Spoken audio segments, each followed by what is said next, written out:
Comment introduire les mathématiques chez les tout-petits en faisant de l'orthophonie? Je suis Audrey Dionne-Fournel, orthophoniste audacieuse qui sort l'orthophonie de mon bureau pour la faire entrer dans ton salon. La capsule d'aujourd'hui, en cette 7e journée de défi, s'adresse aux enfants de 18 à 30-36 mois, mais plus spécifiquement aux enfants de 24 à 27 mois. Mais comme toujours, l'idée, c'est d'être dans la zone proximale de développement de ton enfant. Donc, tu auras juste à ajuster là, en fonction des capacités de ton enfant. Hein, je te rappelle que la zone proximale de développement, en fait, j'ai un live complet là-dessus sur ma communauté gratuite de mamans d'enfants de 0 à 6 ans. Mais si je résume ça très brièvement, c'est de lui offrir un défi d'apprentissage qui va rester suffisamment accessible pour lui grâce à ton soutien. Pourquoi c'est important de parler des mathématiques chez les tout-petits de moins de 3 ans? Bien, premièrement, on sait que pour la plupart des parents, les mathématiques, c'est la responsabilité de l'école. Alors que les bases des mathématiques, les fondations des mathématiques s'acquièrent vraiment très, très, très avant la rentrée scolaire et ces bases-là vont permettre de soutenir justement l'apprentissage scolaire en mathématiques. Donc, ça devient très important de penser aux possibilités de stimulation spécifiques aux mathématiques, mais dès le plus jeune âge, là. Et bien, ça donne que des mathématiques, ça se trouve à être aussi du langage. Alors, c'est pour ça que je t'en parle en tant qu'orthophoniste. Je vais te montrer, aujourd'hui, on va s'attarder plus spécifiquement au vocabulaire mathématique. On va parler du concept de un versus beaucoup versus tout. Alors, ça va être les 3 mots là, qu'on va venir stimuler avec vraiment une bonne compréhension de ces concepts-là pour amorcer l'apprentissage des mathématiques. Cela dit, je dis amorcer, mais on sait que le bébé qui naît a déjà certaines habiletés mathématiques dans le sens qu'il va être en mesure de faire une différence entre, il va réagir différemment entre quand une situation où est-ce qu'on lui présente juste un objet versus une autre quantité d'objets. Donc, c'est des recherches là, qui remontent à il y a un bout de temps là, que j'avais lu, mais je pense même qu'il faisait la différence entre 1 et 2. Il faudrait que je retourne voir, mais c'est impressionnant là, de voir que même très, très, très rapidement, là, des bébés pouvaient faire ces différences-là. Donc, avant 3 ans, il n'est pas trop tôt pour stimuler les habiletés mathématiques. Donc, aujourd'hui, il n'y aura pas une grosse surprise là, dans le sens où je te présenterai pas une idée d'activité là, qui va époustouflante puis tu vas dire « Ah, c'est donc ben génial comme activité! » C'est pas tant ça. C'est plus de dire « Voici comment moi j'utiliserais les cartes si je voulais stimuler cet objectif-là dans mon bureau. Voici comment je pourrais utiliser des cartes puis venir ancrer davantage là, la connaissance de un versus beaucoup versus tout. Ça va beaucoup se passer grâce aux stratégies que tu vas utiliser. Au départ, les stratégies fondamentales vont être encore hyper pertinentes. Observer et écouter dans les stratégies fondamentales vont t'aider à pouvoir suivre l'initiative de ton enfant et de t'ajuster en fonction de c'est quoi sa réalité à lui.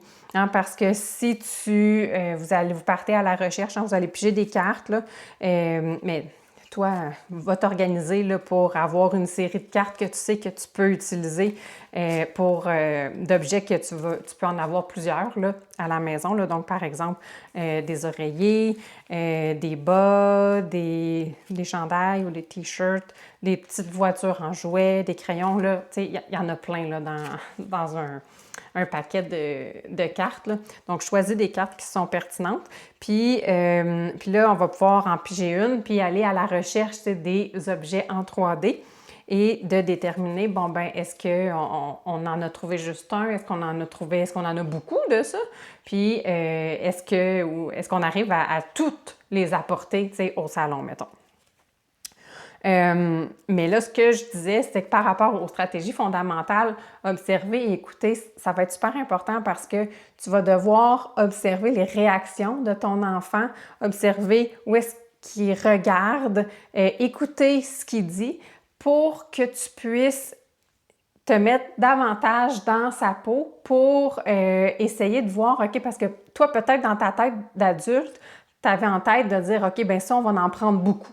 Tu sais, on va pas prendre tous les bas, on va en prendre beaucoup, mais peut-être que si tu es super attentif aux actions de ton enfant, mais peut-être que lui est en train de les prendre tout. Donc, ça va être important que tu t'ajustes pour que les mots qui vont sortir de ta bouche soient bien associés aux pensées de ton enfant, puis comment tu vas faire pour faire en sorte que de connaître les pensées de ton enfant, bien, tu dois bien l'observer puis tu dois bien écouter ce qui sort de sa bouche. Ça va te permettre justement d'interpréter. Donc, je te donnais l'exemple, s'il est en train de tout prendre les bas, puis que toi, tu avais dans la tête beaucoup de bas, puis là, tu vois que ses gestes, sa bouche dit « Ah oui, maman, beaucoup », puis là, il est en train de les prendre tout, bien, il va falloir que tu interprètes ce qu'il dit, là, dans le fond, là, c'est pas beaucoup, c'est le mot « tout ». Donc, il va falloir que tu corriges là, ce qu'il est en train de dire, que tu l'interprètes en fonction de ses actions. Donc, « Ah, tu les prends tout finalement, toi, tu les veux toutes les bas, on les prend toutes, quand il n'y en aura plus, là, on les a toutes pris les bas. » Même si au départ, ben toi, tu avais dans la tête beaucoup, puis parce que tu as dit beaucoup, ben lui, il a répété, ben là, il va falloir aller mieux matcher ça, là. Et finalement, commenter comme dernière stratégie fondamentale pour que tu puisses justement donner des exemples. Là, je viens de donner même un exemple. Là. Ah, tu es en train de tout prendre les bas. Hein, t'en veux pas juste un. Toi, tu les veux tout au complet. Il n'y en aura plus dedans le tiroir. Tous les bas sont partis. Donc, ça, c'en est des exemples de commentaires et d'explications. Hein. J'ai juste rajouté le tous les bas sont partis. Il n'y en a plus du tout. Donc, ça, c'est l'explication. Maintenant, je te présente 3 actions à avoir en tête pour que ton activité soit le plus orientée possible vers l'objectif qui est de stimuler les mathématiques grâce au vocabulaire mathématique. Donc, je t'ai déjà parlé de la première action, c'est-à-dire de venir sélectionner des cartes qui vont te permettre d'avoir une quantité suffisante d'objets. Je pense entre autres que j'ai une carte qui représente une cuillère, fait que ça pourrait être pertinent également. J'aurais pu prendre, en fait, je l'ai dessus. Oui, au verso de ma carte de l'oreiller, j'ai le lit. Bon, évidemment, le lit, je n'arriverai pas à toutes les amener dans le salon, le lit, mais on pourrait essayer de trouver tous les lits de la maison. Tu sais, ça pourrait fonctionner, ça aussi. Ou on va juste aller trouver un lit, juste un. Puis là, lequel tu veux qu'on trouve? Fait qu'on aille voir quel lit, juste un. Puis là, on s'en va voir le lit en question que ton enfant a choisi. Et puis là, s'il part pour aller chercher les autres lits, là, finalement, tu veux peut-être trouver tous les lits de la maison. Hein? Donc, on va mettre en contraste comme ça, mais on va suivre l'initiative. En deuxième action, bien, choisir l'objectif. Est-ce qu'au départ, parce que ça se pourrait qu'au départ, là, tu veuilles seulement faire un contraste entre un versus tout. OK? Donc, ça prête ça ta mission de départ. Donc là, à ce moment-là, c'est que tu ne vas pas introduire le mot beaucoup. Donc, tu pourrais commencer un versus tout.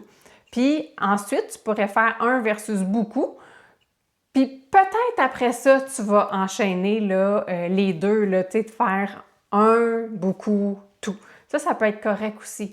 Fait que hésite pas hein, à dire, OK, moi, qu'est-ce que je veux faire aujourd'hui en fonction des items que j'ai trouvés? Bien, je vais choisir 1 versus tout, 1 versus beaucoup ou tout ensemble.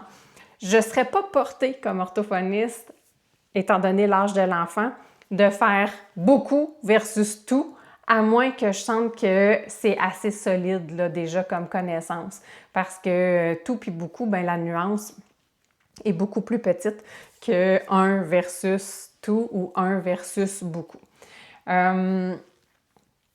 Maintenant, comme dernière action, bien, je te présente des stratégies plus spécifiques dans ce contexte-là. Bien, la première stratégie spécifique, ça va être de démontrer. Donc, au départ, ton enfant, il ne saura probablement pas quoi faire.